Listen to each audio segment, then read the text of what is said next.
UFOs, monsters, mysteries. You're listening to Talking Weird. And now, from a cabin deep in the Northwoods, your hosts, Dr. Dean Bertram and Jenn Durrell.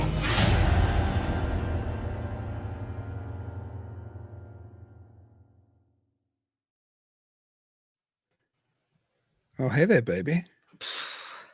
Hey. Well, it is Yeah, I don't know what's going on. You're having all kinds of technical crises. And I got my geek glasses on because I was trying to work out how to solve them. So your camera's not working, but it's okay. We've got your... Well, it's been working the last 2 hours. I know, and it's got good battery. Well, you're on the Facebook, or it's not like the Facebook, what? and that camera. No, there's like 10 different things that's gone wrong the last hour. And then when I hit the intro, I could see you were having all kinds of trouble. It's not me, it's the computer. Well, you know what? It might be. We're going to St. Patrick's Day, right? Is it are the good neighbors more active at this time of year? Maybe. We'll be talking a little bit about that very shortly. Yeah. But we were going to start to talk about your GRYPHON experience. Yes, maybe that's the reason why I'm having issues. Maybe the GRYPHON doesn't want you to talk about it. Oh gosh. Well, so my GRYPHON story. Let's backtrack about 7 years ago. So 7 years ago, I was married, and I was going through a lot of I don't know, unhappiness, I guess I should say. And a lot of odd things were happening too at the same time. I should say paranormal, supernatural-ish. So it was like constant for the good 10 years that I was there. And one early morning, I woke up and looked over and noticed some movement over by my closet. And it was really dark. So I kind of stared at it for a while because I would see stuff like this all the time. I mean, not like a GRYPHON, but I would experience things like that, like movement and hearing things. And so I decided to look over there and saw movement. And the more I looked, the more transparent it became. It was almost as if it was letting itself be known. Like it was going to let me see it. And it was sitting in front of my closet. So next to the closet is a window. So it was kind of crunched up in one little side. And I heard it make a couple of sounds. So I caught my attention. So by that time, I thought I was really awake. And it was moving. And I could see the facial expressions on it. And it seemed... Well, I was scared once I realized what it was. Of course, I didn't know it was a GRYPHON. I just knew it was some big bird animal, huge. And he's making a few grumpy sounds, like, I don't know, maybe not to scare me. And at the same time, it was a little annoyed by me because I was scared of it. I don't know. It was just really odd. So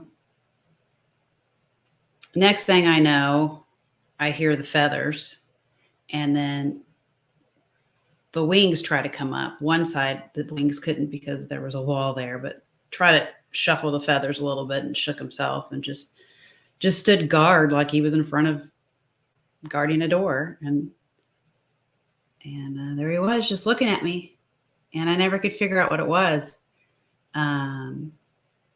It was enough to where the next morning when I got up, I was like obsessed looking online, trying to figure out what it was. And for the longest time, I thought maybe it was a phoenix. But if I recall, I was telling you the story about it. And then you mentioned that it sounded more like a GRYPHON.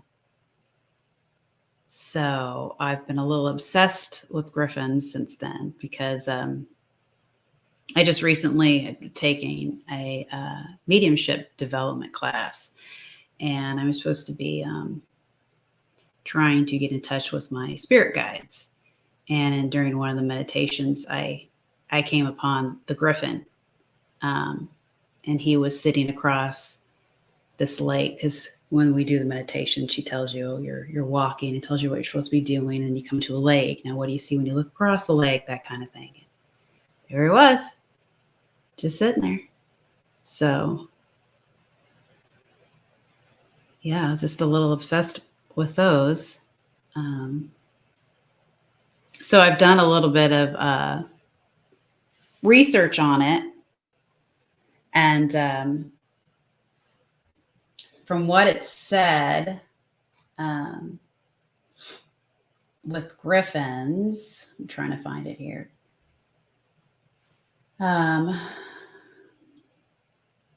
Usually it means a spiritual awakening, a journey, or some sort of vision that is truer than your real vision.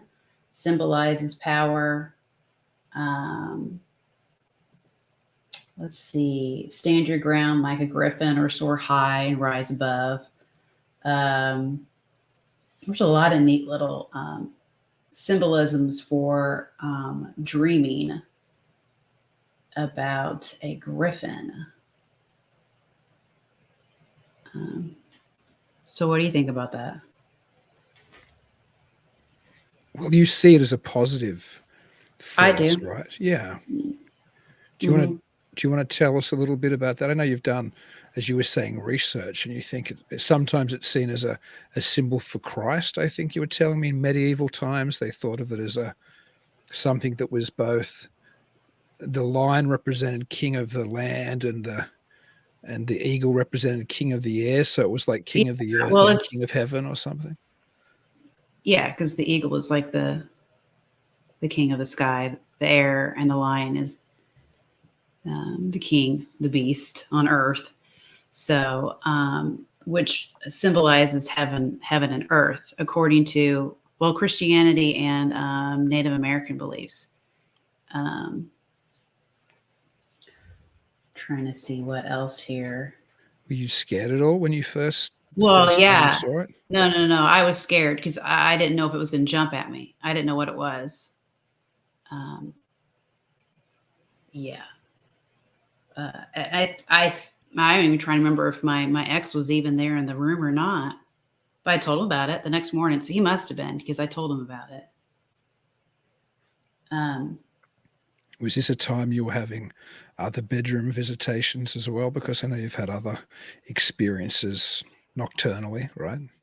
Well, yeah. No, I started having a lot of experiences just from the get-go, staying there. I've always been quite sensitive growing up. So I stayed there alone a lot because my ex was a musician, traveling musician. He toured around with his father. So I would be by myself a good 2 weeks at a time, give and take here and there. A lot of the times I would have like certain nights of the week I was by myself. So I experienced a lot of things by myself, especially when I was pregnant.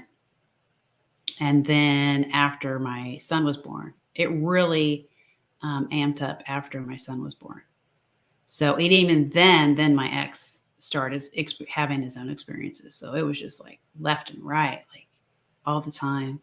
And most of the time I couldn't sleep without something pulling at the sheets. And it got to the point where after so many years, I just got fed up with it. And anytime I would feel a tug of the sheets, I just go, whack, hit it. Let me sleep. And then, what else? Gosh, there's so many things. I mean, the lights outside, the amber lights and the. Tell us a little bit about those, because not everybody's probably heard that story. You've only said it like once or twice in the history of the show, and we've been going for over 2 years now. So I guess, well, that's true. If we have new listeners or watchers, actually. So let's see. All of that kind of started when I was first moved in there and I was pregnant. I had a lot of issues because I would hear, I live near the Air Force Base. So you're going to hear a lot of aircraft, but usually not at 3 o'clock in the morning or something like that. So I would hear things kind of hover around and hear a hum and all that. And it would scare the crap out of me. There would be lights outside and I didn't know what they were. And so I just kind of stayed huddled in the room. But I would see stuff outside a lot. So one of the nights, the most significant one was my ex was at a gig, and I was expecting him home, and he stayed later. So I was looking out the window, just looking. Just did that. I couldn't go to sleep, so I was just peeking out the window. And when I peek out the window, there's a long driveway. The driveway is like a mile from the main road, and I saw these two lights as if they were going south to the property, and the house faced southeast, so it was going straight south. And I thought, well, that's funny. Like, oh, maybe he's home, because sometimes he would put. He also liked to shoot long range shooting. So I thought maybe he was driving out to where he shoots, because sometimes he would just do that just to look at, his magnificent wherever he can shoot at. Anyways, so I was noticing it going towards that direction, and then it stopped, and then it went towards me. So I thought, well, maybe he's not going to go that way. And sometimes he would drive in the yard anyways. So I just figured, well, I really didn't know what the hell he was doing. So I just stared. And the more I stared, I realized the lights were coming towards me. And then I thought, well, shoot, maybe that's not him. Maybe some cows got out. Maybe that's neighbors, because the more it didn't look like headlights anymore. It looked like people walking with flashlights. And so I just kept staring, and then the flashlights kind of did their own little weird thing, and they weren't kind of meshing up together. And I'm like, well, what's lost? Like, what's going on? And then the more they got closer to the house, then of course they were supposed to be facing me, but then all of a sudden they just kind of went together and went that way together.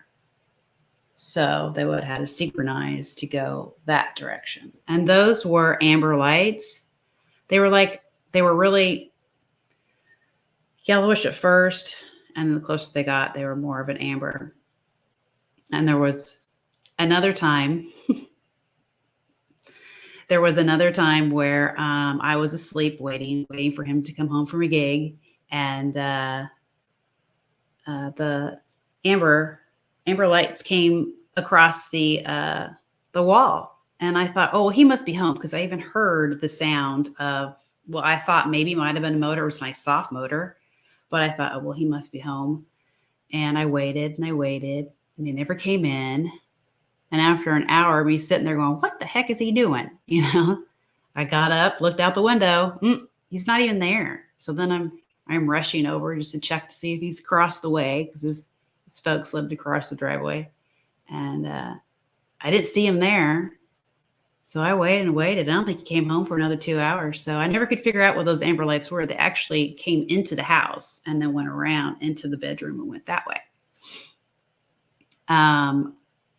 The only time that he actually experienced them was we were coming home from one of his gigs, and it was probably around 2 a.m.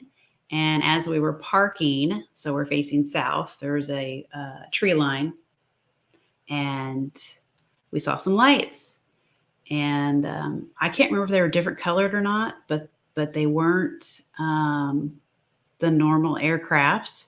So we both kind of looked underneath the windshield, trying to look under and stare at it for a while. And I had seen them before, but it was nice that somebody else was experiencing it with me. And then they just did something really weird, and they danced, and then they just went off a completely different direction. I think it was 3 lights. And he was like, what was that? And yeah, it was a confirmation for me that I'm not insane, and he saw it too. So we've had a lot of other experiences too. I mean, like in the middle of the night, we've seen the curtains open on their own and nothing's there. He actually saw that before I did. And there's another night where I was asleep and he came plopping down on the bed, ended up hitting me in the face with his arm. And I'm like, what did you do? And he's like, what are you talking about? To me, it felt like he just literally was lifted up from the bed and was dropped back down, because he hit me pretty hard. Because he like fell back. So we've had a lot of very interesting things happen. Even Wyatt when he was younger, he would see things. After my daughter was born, he would say that there was something underneath Josie's bed and it scared him. Can't remember exactly what he said it looked like, but it's pretty freaky. Needless to say, my ex does not stay in that house anymore. I know he's tried since then. And he did say that he thought it moved on with me, but I don't know. I know the kids have experienced things since then too.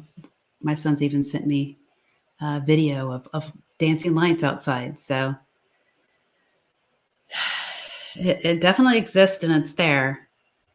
I'm assuming Dean is dealing with a cute little Chloe. So let me look at your comments. You know what? I think what I'm going to do is play that video. Are you there? Your audio. I'm here.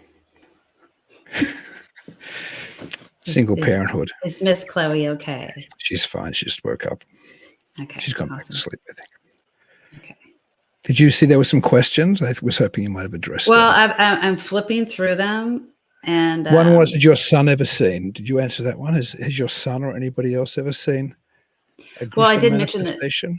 Wyatt has experienced a lot of stuff like me. So he's seen the lights. I mean, and now that he's older, he's taken video of them too. So, but now that he's out there, he's not in that house. He's with his grandparents. And I guess you can't really see outside like you could, because we lived in a trailer. So you could hear everything. And I guess the lights came in a lot easier. I don't know. But you're outside. Normally you can see stuff playing around, lights in the sky. So, yeah, you have no volume. It's okay, I'm here. Can you hear me now? Yes, I can. Do you, it's obviously a very Dean question. Do you feel those things are related? Like, is there a sense you ever had that the various phenomena that you experienced were interconnected, like the Griffin or the lights or things pulling at your bed covers at night? Or do you think they're unrelated, or what's your feeling? Well, I've suffered from sleep paralysis majority of my life. So the little being that would jack with me at night, I thought was completely different than the Griffin. It was something I literally had to fight off in my dreams, or I guess I was dreaming. I remember the last time I dealt with it, I got fed up and it attacked me and I jumped on it. And I remember jumping off the bed, rolling around on the floor with the stupid thing. And I was done. And it hasn't messed with me since. I'm knock on wood though. I mean, I've had some interesting things happen since then, but I'm not being attacked. It's just where, you're just kind of caught in between the wake and the sleep. You're kind of still trying to get yourself up. And then of course that again is another theory where I think that's where you're astral projecting and you're coming back into your body. Where you're kind of, yeah. So maybe a lot of it's sleep paralysis related then. I mean, from a skeptical, rationalistic kind of interpretation. I don't know, because even my ex had sleep problems too. And I was so used to it that most people would get scared, but I got so used to it that it was just like, go back to sleep. You're dreaming. He literally would wake up in the night, sitting up. What's that? What's that? You see that? What is that? And I'm tired. And I'll look up. And at first she used to scare me. And I'm like, what are you talking about? That red light. Do you see it? What is that? I didn't see it anywhere. And I thought, oh, you must be talking about the stereo light, because it would still have a red light on. Mm-hmm. And no, what is that? I mean, it troubled him for the longest time till he finally woke up. And then he was like, oh, okay. He would have some crazy dreams. So. Well, I know the times I've slept next to you, several times you've thought there was a presence in the room, or you thought there Oh, was something watching, well, or there is at your house. thanks for that. I have to sleep here tonight. Mhm. Or I know when we just got back from Midwest Weird Fest. We were there last weekend, but 2 years before, when we were there in the Lismore, the hotel that we stay when we're there, which is only a Mhm. block from the Micon Downtown Cinema, you woke me up repeatedly saying, "Do you hear that? It's a little girl laughing or a child laughing or something." I'd go, "No, I was so tired because I'm running Mhm. on pretty much adrenaline during the festival. I don't get a whole lot of sleep." And then I'd go back to sleep, and then you would say again, "Yeah, you must have heard that." And I'm like, "I didn't hear anything." So you often get disturbed by something when you're sleeping. If I don't have a fan on, if I don't have any noise, I can't sleep. So I can hear a lot of things. So that's why when I stay with you, I've got some type of music or a fan going all the time, so I don't have to hear it. Huh. Otherwise, I won't sleep. Nancy asked, "Do you have any pixies or fae history in that house?" I'm not sure if she meant your house or my house, probably your Oh, house. the old house? I Probably don't maybe know. that one. I'm Maybe the just one I lived at the I'm farm. just Well, reading actually, Nancy's message. we ended up finding out because we were having some crazy activity, especially after my son was born, enough to where I know we were seeing his granddad's chair rocking back and forth. And I told him for the longest time that it was just his grandparents visiting, checking on Wyatt. I wasn't worried about it. But there was one night we were coming back across the driveway from his folks' house, and when you go around that corner, you can see the trailer. We still had some lights left on, and we saw a shadow of a man walk across one of the doors. And it was enough to where as soon as we got there and parked, he grabbed a hold of his gun and went in there ready to get after whatever was in there. We didn't find anything. Gosh. And I just told him it was his granddad. So those were okay, but we ended up getting a little girl that kept showing up. And some of the little things that I had to deal with was this little girl always wanting to get my attention. I mean, the radio, they had a built-in radio in the trailer. I think this trailer was built in the 80s. So you'd play the radio and it would have these speakers. It would play throughout the whole trailer. And we would hear music. Um, and we weren't sure where it was coming from. And it got to the point where I just ended up trying to figure out how to unplug it. And I think he ended up pulling it out and just yanking it because we got tired of hearing it. But we never used it before. It wasn't something we used, so I don't even know if it still worked. So that stopped. But she still bugged me at night. It's So funny, I don't know about pixies. we were at the Micon on the last weekend again for the Midwest Weird Fest, and they were talking about a little girl ghost, which they see on the camera in the Oh upstairs yeah, that's cinema. right. It always sits in one corner. Mhm. I often wonder if these children or ghosts that appear as children are actually something else, presenting itself as a picture of innocence, but is there to mess with us.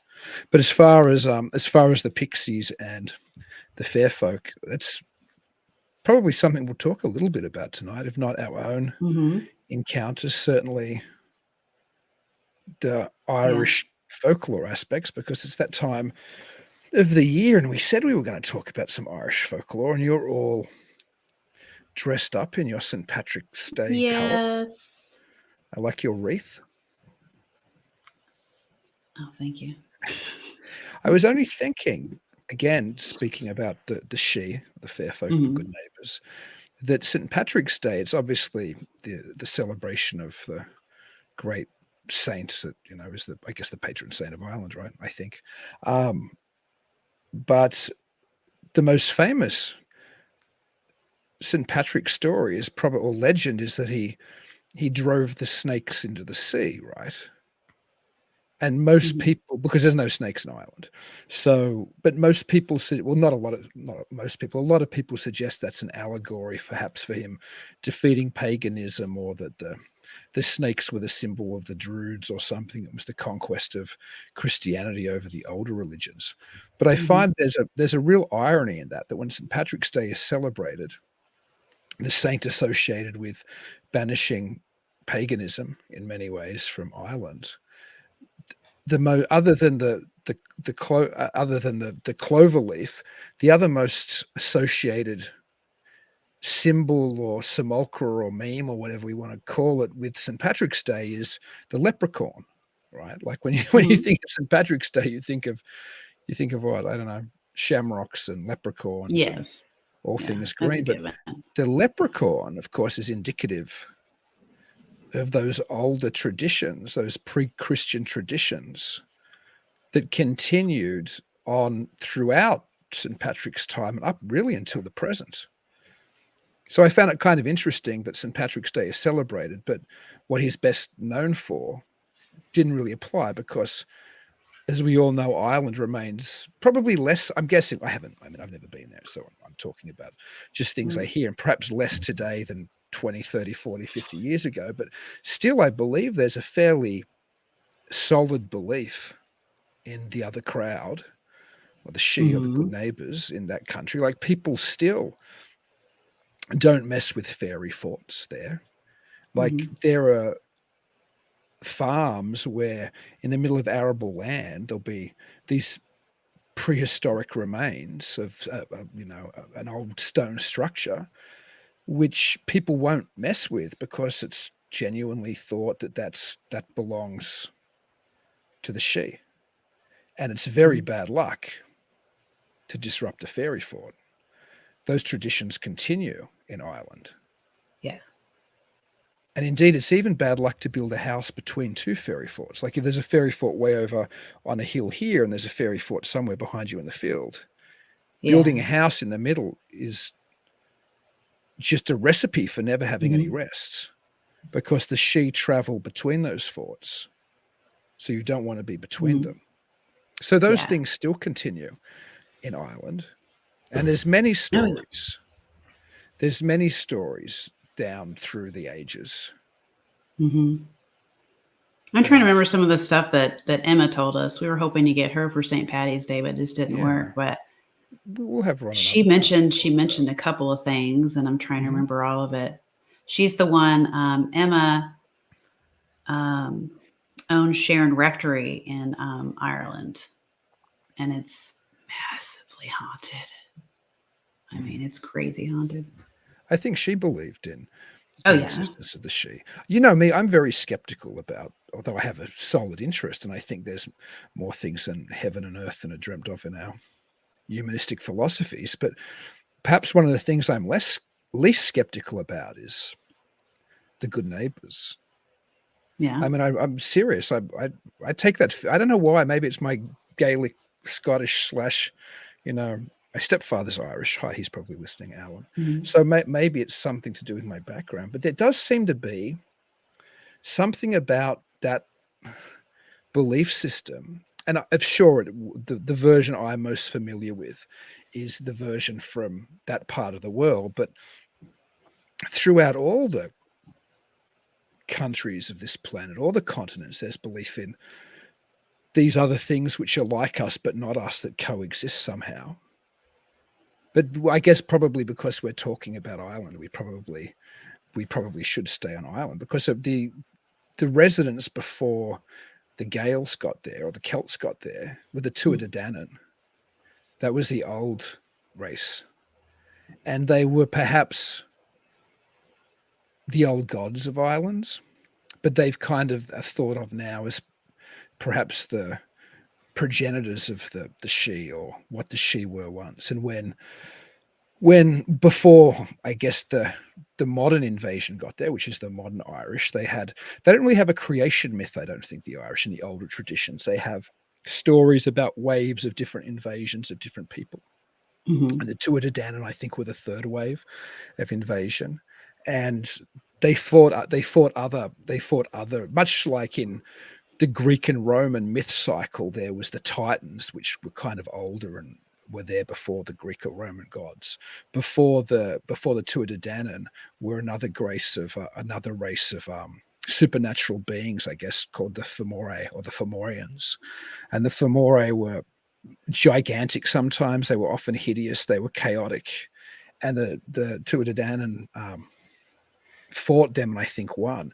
But eventually when supposedly the current residents, the Celts or the Gaels or whatever we want to call them, sailed there from, I think, Hispania, which is where they were meant to come from. So modern day Spain, I think, is where the current residents were initially meant to have originated. They had various conflicts with the original or the older race that were there, the Tuatha Dé Danann, and supposedly they came to an agreement eventually that the Celts would take above ground and the Tuatha Dé Danann would take below ground. And so that's part of the myth of, I guess, the fair folk living in the underworld or living in fairy forts or living in places where we no longer existed or where we shouldn't go, more to the point. The idea of portals as well was part of that, that there were parts where they came and went from. So what did Ken say? You put it on screen, so it must be important. I have a cousin who lives in Upper Michigan's Lower Peninsula that would see fairies in the woods behind a house. She was always going to take me to see them, but she moved before I had the chance. That would have been fantastic to have gone and seen them. Although it's not, the thing about the Sidhe is that they're not necessarily good nor evil. That was part of the tradition in Irish folklore as well, was that they were part of the fallen host, but they weren't bad enough to go to hell and they weren't good enough to go back to heaven. So they kind of stayed here. And there's different legends of, some fell in the water and some fell in the land and some stayed in the air. So to explain all the different type of beings within Irish mythology. But the bottom line was that they weren't necessarily evil, nor were they necessarily good. So sometimes it's better not to encounter them. An encounter can be, there's lots of stories where people have encounters and the result's a good one. There are stories, for example, of musicians learning who were down and out in their luck, and they learnt a song from the Sidhe when they were walking home one night, and the Sidhe stopped them and made them come and play in a fairy fort because they needed a musician, and then as payment they were taught the fairy music, and then that musician would become very rich because he would be able to play music unlike any other music. So that would be a good encounter. But then something else happened afterwards. I watched a story about that and I forget the name of that. And there's lots of stories like that. You might even be the same one. There's lots. And I forget I told myself to write it down too. No, we're probably not talking about the same story. There are multiple stories where people are taught music by. But it was about a musician. And he was able to. And then because of that, then it didn't end well. But and my point is there are lots of stories about that being the reward, but there are also, you're right, it could end badly, and there are also stories where the encounter just ends badly. You're right. Yeah. Where you have an injury, or where you die, or where terrible things happen to your family or to your livestock. But often that's because you become involved with them. They tend to stick to themselves for the most part, and if we stick to ourselves, we're okay. But of course, a lot of this, it's hard for us today when we get in a truck in those long enduring winters, which I now suffer, I guess, in the North Woods. I'm not used to them in Sydney, but I have a sense of what those long winters must have been like in the old country. And I can only now it's easy because if we have to travel somewhere at night, I get in my F-250, I turn on the heat, I throw on the high four-wheel drive, and I'm good. But imagine having to walk on those long nights, and that's how most people traveled hundreds of years ago in Ireland. Most people didn't even have a horse to ride on; they walked. And so, a lot of Irish mythology is also about people encountering things on the roads, which I'll get back to. We can look at what Nancy said because she put it on the screen too. They like the Jenn, where people try to use them for their wishes, God, etc. They twist it around to where the human is tricked. That's very true. There are often cases, and coming back to the leprechaun, if you catch a leprechaun, you can get his pot of gold or his treasure, supposedly. But if you take your eye off him for a second, or if he can trick you to do, something else, you don't get that gold. They can be very tricksterish. It's part of, I guess, a broader archetype, whether they're real or not. But while we're talking about Irish folklore and tradition. There were things you did not want to meet on the road, on the high road or on the low road. You know, going back from maybe the bar or playing cards or wherever you'd been that night at any time of the year, but certainly from Halloween probably onwards. And you definitely didn't want to be out on Halloween because that's when the Shi were about. It was when they were traveling between their forts, actually, going to their winter abode, or the equivalent in the summertime. I guess it would be May Day or something. Would it be? What would be Midsummer Night's Eve?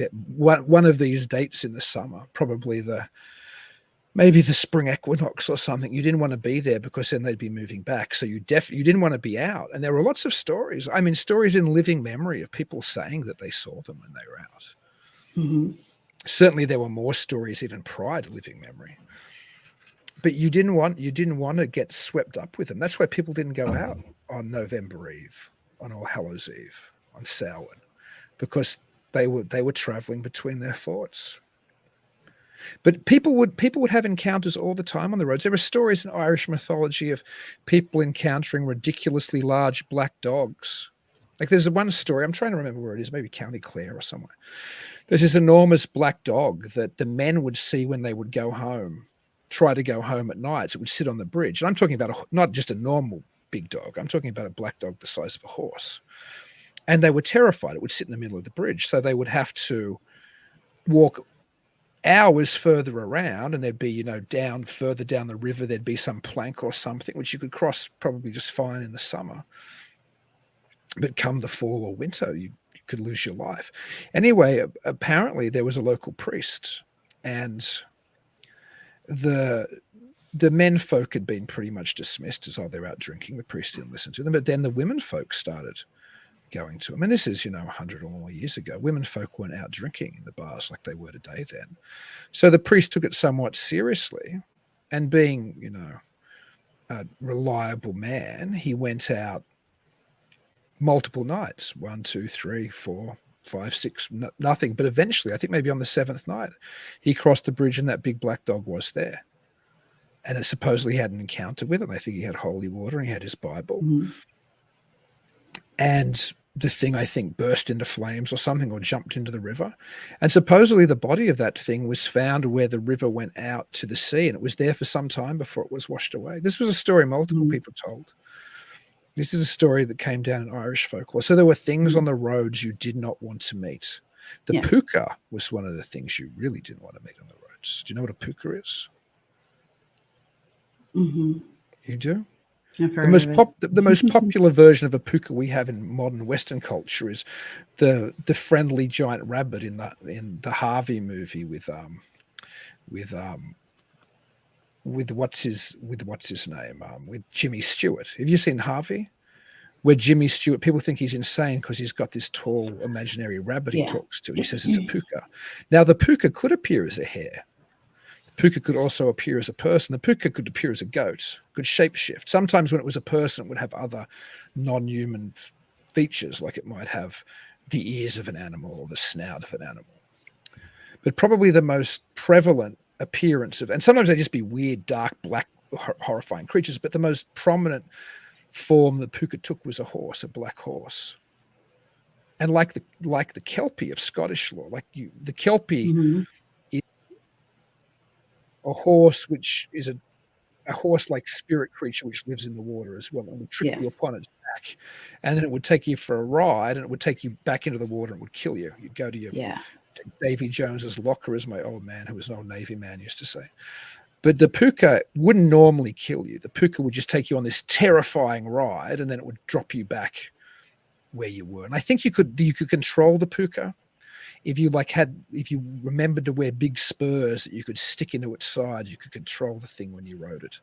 But the puka was very much a trickster as well. But it was something you didn't want to encounter. It was something people were genuinely afraid of. There were lots of things like that in those days where we didn't have the modern luxuries. Yeah.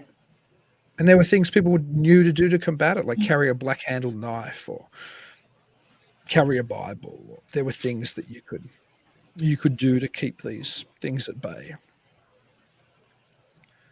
And in some ways, we've lost a lot of that now. People might just say it's foolish superstitions, but I bet you if you were walking home in island 100 years ago and you saw some dark horse-like shape coming towards you, you wouldn't have thought that it was just a foolish superstition. Well, it's probably more prevalent in Ireland than it is the United States, so they may still keep those Mm-hmm. those Maybe it's legends to belief. heart. Yeah. So Maybe it's belief. Maybe it's what we believe. Maybe Mhm. now somebody sees a flying saucer land instead, or sees in America, or sees a Sasquatch or a dog man. Maybe they don't see what they would have seen if they were in a different culture. Maybe it's all the same. I sure hope it's not a Wendigo. Well, yeah, a Wendigo is something I else wouldn't again, want but you're to right. deal with that. Well, a Wendigo Yeah. can kind of come into you, right? The spirit of the Wendigo if you commit cannibalism. And there are genuine hideous Wendigo stories, like stories of whether the Wendigo took somebody over or not. We have stories in 19th, maybe even early 20th century American history where people ate people and said they were taken over by the spirit of the Wendigo. We had Chad Lewis on, remember? We spoke quite extensively about Wendigo legends in Canada and I guess probably in the Upper Peninsula and What just places like happened? that. Hang on You a second, babe. I didn't touch anything. turn me off. I swear I've got a trickster here. That's all I got to say. It's been Maybe going you on the do. last hour and a half, 2 hours now. Ken said how much Irish whiskey I was helped trying with to these respond to that. I stories. must have hid something. That's true as well. I mean, but Not that's enough. Let's just put it that way. I don't know if he meant would it make the story more entertaining, or I know. did it make people experience these things more? But that's something that's regularly said, or used to be the joke. It's not so much anymore, but certainly in the earlier UFO flaps, the newspapers would run jokes about people being drunk, or cartoons where people were Yeah. drunk and seeing Yeah. saucers. But funnily enough, I'm reading totally irrelevant to. I mean, it's totally related to this story, but it's not because of what we're doing. I'm finally reading Mac Tonney's The Crypto-Terrestrials. Are you aware of this book? Jen? What is it? The I've heard. Yes. The Crypto-Terrestrials. Mac's passed now. This is a posthumous book. I think he died in like 2008 or 2009. This book's been out for a little while anyway. But he lived in Kansas City, Mac Tonney's. So not too far from you. But anyway, the Crypto-Terrestrials, his hypothesis is essentially that maybe, and he comes from a background being appreciative of John Keel and Jacques Vallée and Patrick Harper and people like that who look at a more psychosocial, potentially interdimensional, not the simple way like it's portrayed in science fiction, but these things segue in and out of our reality. That's kind of his background. But when he came up with this hypothesis, it essentially is, what if the little people, the she, those creatures of old, have just now the extraterrestrials, not meaning that they presented themselves as little fairies then and they present themselves as little grey men now, but that the grey men today really are that race that lived with us throughout all of our history. They really are essentially the Tua Dedanan for all intents and purposes. And there's a resonance in that. You know, most of my interpretations of the UFO phenomenon, I tend to be very much in some sociological, psychological type of school where I think there might be an external manifestation, but it is dependent upon our culture. It's very much this flux between us and whatever else it is. But if Mac's right, then this thing intentionally, of these creatures intentionally present as extraterrestrial, when they're really what the Irish would have called the she, or what we call the fair folk or the good neighbors. So perhaps when people have an experience now with what they think is extraterrestrial, maybe it's the same race that the Gaels drove underground in Ireland. Maybe it's the same creatures that the Native Americans used to have, contacts with. Who knows? Whether it's true or not, there's an allegorical truth to it somehow. I think it rings true. Maybe it's just our subconscious. Maybe these things want a way back in, back into our culture, back into our belief system. So whatever it is manifests now as ET when it used to manifest as the good neighbors. The good neighbors were far more interesting. It'd be far more interesting to have an encounter with the traditional with a traditional creature from Irish folklore than it would be from a little grey man who'd come to probe you for some genetic study. I mean, what's the more interesting tale? Oh, Nancy just said she agreed. Thank you, Nancy. I think there's a relation between the things for sure. And Mothman 46 said signs of the times, flaming chariots equals UFOs and Fae equals little grey aliens. I think there's something to that. I think this thing, whatever it is, or these things, whatever they are, I think they've been with us since we've been on this planet. I don't think it's new. I don't think it's just something that emerged in the mid-1940s flying around our skies, you know, when Kenneth Arnold first reported them. And they became flying saucers. I think it's been here with us for a very long time. And I think the Irish are some of the people that understood that the best, to get back to St. Patrick's Day. They had a very rich mythology or a rich folkloric system that knew how to interact with these things. One of the most famous people who knew how to interact those things was, I was going to talk a little bit about as well. There's only so much we can touch on Irish folklore because we could talk literally for all week about it. But there was a woman called Biddy Early. Have you heard about Biddy Early? I don't think so. Biddy Early was this 19th century healer witch. She was actually tried under the Witchcraft Act, but there wasn't enough evidence to convict her. And it was pretty rare at that time. And I think it was like, I don't know, 1856 or something. I can't remember the date, but it was late to be trying people under the Witchcraft Act. This isn't like Salem or something. This isn't, you know, this is moving into modernity properly. But Biddy Early knew how to heal people, and people would go to her because maybe they couldn't afford to go to the doctor, or maybe they didn't trust the Catholic Church. And the Catholic Church didn't like Biddy Early, and a lot of the rich landowners didn't like Biddy Early because Biddy Early was part of, I guess, the peasant class. She was a fascinating woman, married 4 times, which was very rare in those days to be married 4 times. But people would go and they would pay Biddy with whatever they could afford, which was often alcohol. So then that meant people would often go to Biddy's house to drink because she had a constant supply of booze and play cards and things. But Biddy would know. People would come to see Biddy from far away, you know, to get their problem solved, some illness or some supernatural problem. And she'd know who they were when they got there, or so the legends go. They go, "Oh, I know who you are." And they go, "How do you know?" She knew how to deal with the she if you had a problem with the fair folk. She understood. And there were some things you couldn't fix, and she would know that too. There were some things you just couldn't fix, but there were some things you could. There were protocols. Like if a loved one had died and you went to Biddy Early heartbroken, she might tell you, she did on a number of occasions, she might tell you that person in your bed at home, that's not your husband, or that's not your wife. That's one of the other crowd. They have your husband or your wife. And if you ever want to see your husband or your wife again, this is what you have to do. And she'd give them very, very strict instructions of how you had to carry out the funeral and who could or couldn't touch the casket and where it had to be buried. And if you followed her instructions, your loved one would return. And if you didn't follow her instructions, they were gone forever. And this isn't like medieval period. This isn't hundreds of years ago. This was still going on in what's the modern period in the 19th century. So Ireland has a connection, a deeper connection with these things than a lot of the rest of the Western world anyway.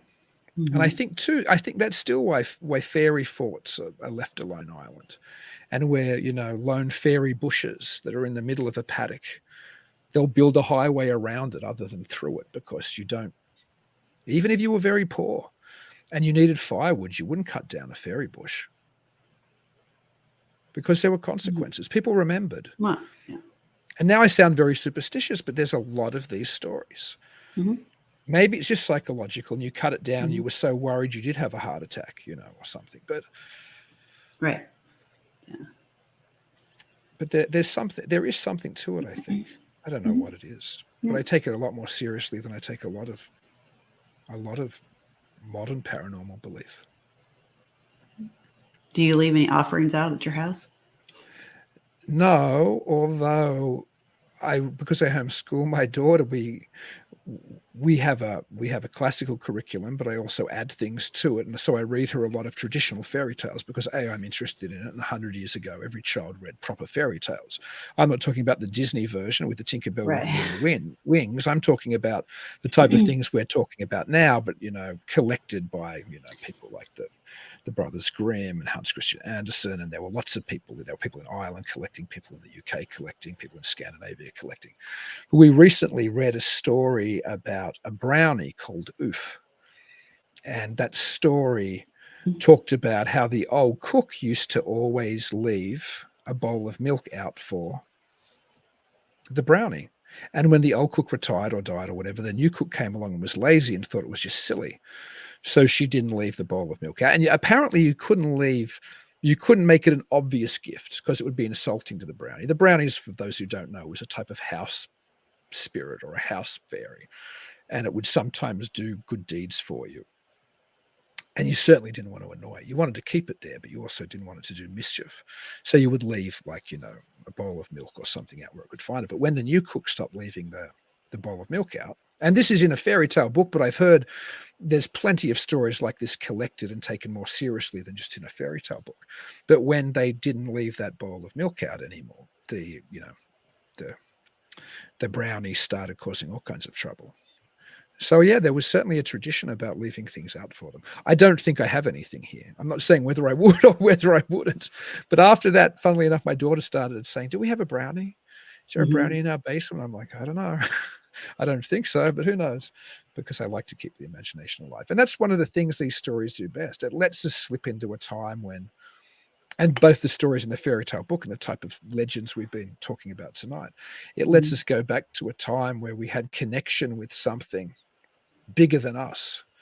There was a world which was more interesting than the office cubicle and the flat screen television and the air conditioned car ride to and from that flat screen television and that office cubicle. There was a time when the divine or the supernatural was immediate.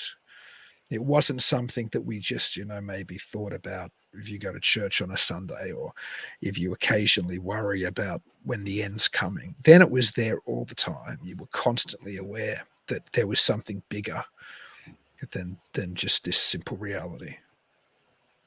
Yeah. And to be honest, it's something I like. I like the idea of it. Mm-hmm. So I'm fascinated with the type of stories we've been talking about. What are some? Have you got any Irish tales that you love? I've been just blathering for the last 30 minutes or 20 minutes about what I like. Well, I mean, I looked at some, but I was looking up mostly about griffins, so I didn't really. It didn't absorb enough for me to tell the stories, but I did watch a few today. So, and then when you're talking about fairies, the fae, the she, or whatever, but that's something that my daughter and I have in common because we always have our little fairy gardens, and I like to garden. So I have gnomes everywhere. They're all over my front. I need to add them to the back, but we have little fairies. Every little pot that we have, we make sure we make a little tiny little fairy garden. I need to add more, but I do have a little tree stump that a lot of the times we will have a fairy ring, and we would go out there and just try to leave something there on the stump. For the longest time, I was wanting to get rid of the stump. Even my mom and I were talking about how do you get rid of that stump? Why isn't that stump gone? Because it just sits there. And I don't know why it's even there, but I've decided not to mess with it because I was going to try and get rid of it, but we see the little fairy ring every once in a while, so we've left that alone. Nancy wrote the Fae are shapeshifters, aren't they? Certainly, the she, I think, can be all kinds of different things. There's some of the people who believed in Ireland, even recently, I would say. I heard this, I think it was Eddie Lenihan, who's the greatest collector of modern, or probably the end of the belief cycle, because he was talking to old people when he was 30, 40 years younger, and he's old now. But Eddie told about one of perhaps the most intriguing stories he ever had with anybody, maybe perhaps the most scary as well. An old man told him, an old Irishman, because that's, where he would travel. He's from Ireland. He'd collect these stories. An old man told him, you could be sitting, you could be sitting in a bar or a restaurant, and you could, one of the good neighbors could be sitting right next to you and you'd never even know it. So yes, they can present us all different things. They don't just, Disney's kind of thrown off our idea of what we used to think of them were. And Nancy also said, which is interesting, first, second, and third grade Girl Scouts are called brownies. I'd forgotten about that. I used to be a Cub Scout. Yeah, I was a brownie. You were a brownie. And they were expected to help around their house and are taught about house brownies. You had a list. You had a list of things that in order to get your little badges. Yeah. But that's the same with Girl Scouts. Yeah. Were you taught about house brownies? Like, were you taught about the brownie folklore? No, they don't talk about that kind of stuff. No, it's just they're wanting you to teach how to be, a good, responsible little adult is the main goal. So I even had a little sewing badge, and I hate sewing. So yeah, as long as you did one little project, you got a little badge. Oh, I remember the Cub Scouts were the same. You'd get a fire badge or a cooking badge or a canoeing badge or. Yeah. Yeah, I think even then, because that probably originates in the late 19th, early 20th century, I'm guessing. In the UK, I assume, because that's where the Cubs and the Scouts originally came from. I think there was probably still a bigger tradition of an interest in the fair folk. Don't forget, it was only, and this is moving out of Ireland and into England now, but even in the late 19th, early 20th century, there was that, is it Cottingsglee? How do you pronounce it? The fairy photos those girls took, and even Arthur Conan Doyle, the author of Sherlock Holmes, was convinced. Is it the Cottingley fairies, I think? Those famous photos of the but I don't know what they're called. They hoaxed it. They took I think one of the girls said we saw the fairies, but I think one of the girls said one of the photos was genuine. The other girl said no. But I think they both maintained they'd seen them. But the photos themselves say they essentially cut out artwork out of they traced the artwork in one of their fairy books. But those photos were presented as real in major publications of the day, and people took it very seriously. Now, can you imagine if somebody came forward with photos of little girls with fairies? And could you imagine like a mainstream media outlet taking that seriously? There's been no way. So my point is, it used to resonate much more with us culturally, even 100 years ago compared to today. Yeah. Today, most people, if you said fairy, would think of Tinkerbell. Well, yeah. I mean, that's how they want you to think of it. They don't. I mean, it's for the kids. I mean, they don't want kids thinking about, tricksters and stuff like that. So, well, that's why kids should still be read the Brothers Grimm and the real and the equivalent collectors of folk tales, because those stories are dark and those stories are filled with. There's a morality to those stories, but not necessarily the type of morality we're used to. There's just, this is the way the world is, and sometimes it's rough and beats you down. They don't always end happily, and the good guy doesn't always come off the best, and the bad guy doesn't come off for the worst, although certainly sometimes they do. But they're more valuable for, I think, a child to read those stories. They're part of our culture. Now, Disney's part of our culture as well, for the worst, to be honest. There's no benefit from that. But today, a little girl would have no idea about the Brothers Grimm, not the original stories. Do you really want Chloe to know about the dark side of that stuff and not Disney? That was her culture 100 years ago. That's what she would have been read. Were kids better off 100 years ago and better behaved and more moral and better upstanding citizens? I don't know. They definitely were, is the answer. Or are they better off today with YouTube and TikTok and Netflix and Disney? Yeah, but that's part of the culture now, though. It's a horrible culture now. It's rotten. I mean, I'd much rather be immersed in the type of stories we're talking about tonight than some Disney sanitizing, reimagining to sell toys.